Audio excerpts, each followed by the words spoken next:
கொடைக்கானலில் என்டிஏ வேட்பாளர் ரவி மனோகர் தீவிர வாக்கு சேகரிப்பு, உற்சாக வரவேற்பு அளித்த பொதுமக்கள். தமிழக சட்டமன்ற தேர்தல் வரும் ஏப்ரல் 23ஆம் தேதி நடைபெற உள்ள நிலையில் தேர்தல் களம் தற்போது சூடுபிடிக்க தொடங்கியுள்ளது. இதன் ஒரு பகுதியாக திண்டுக்கல் மாவட்டம் பழனி சட்டமன்ற தொகுதிக்குட்பட்ட கொடைக்கானல் மலைப்பகுதியில் என்டிஏ கூட்டணி வேட்பாளர் ரவி மனோகரன் தனது தீவிர பிரச்சாரத்தை தொடங்கியுள்ளார். பிரம்மாண்ட வரவேற்பு வில்பட்டி ஊராட்சிக்குட்பட்ட குறிஞ்சி நகர் பகுதியில் அமைந்துள்ள மாரியம்மன் கோவிலில் சிறப்பு பூஜைகள் செய்து ரவி மனோகர் தனது பிரச்சாரத்தை ஆரம்பித்தார். அப்போது அதிமுக நிர்வாகிகள் மற்றும் கூட்டணி கட்சியினர் மேளதாளங்கள் முழங்க பட்டாசுகள் வெடித்து அவருக்கு உற்சாக வரவேற்பு அளித்தனர். வேட்பாளரின் முக்கிய வாக்குறுதிகள். பிரச்சாரத்தின் போது மக்களிடையே உரையாற்றிய வேட்பாளர் ரவி மனோகரன் பின்வரும் வாக்குறுதிகளை வழங்கினார்.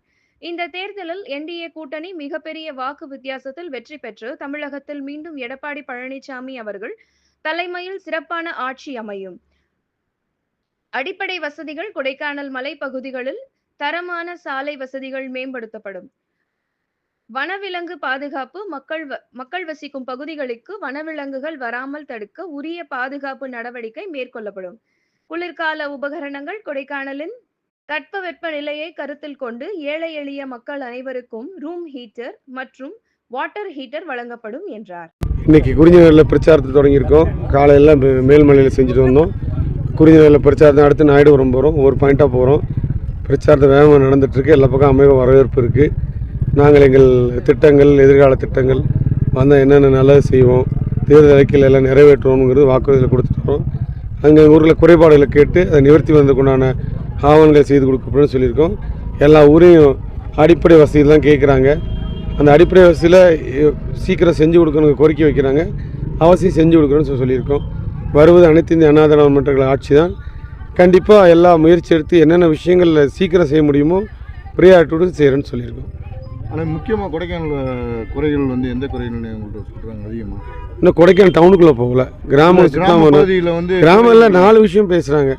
அடிப்படை வசதி தான் சொல்கிறாங்க. முதல்ல கழிப்பிடம் பேசுகிறாங்க. எல்லா ஊர்லேயும் கழிப்பிடம் இல்லைன்னு சொல்லி சொல்கிறாங்க.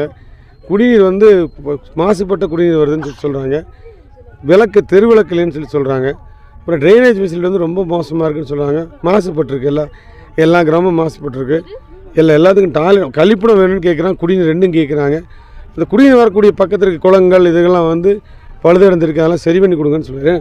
பெருசாக ஒன்றும் கேட்குறது இல்லை. எல்லாருமே கேட்குறது அன்றாடம் வாழ்வாரத்துக்கு என்ன குடத்தை தூக்கிட்டு போகிறோம், தண்ணிக்கு கரண்ட் இல்லை, நைட் பிள்ளைய படிக்க முடியறதில்ல அப்படின்னு. அப்புறம் இன்னும் இந்த இதை பற்றி நிறைய பிராந்தி கடைகள் வந்துருச்சு. பக்கத்தில் செல்லிங்கெல்லாம் நிறையா விற்கிறாங்க. அது நிறையா பாதிப்பு ஏற்படுத்துது. அதை கொஞ்சம் கட்டுப்படுத்தணும்.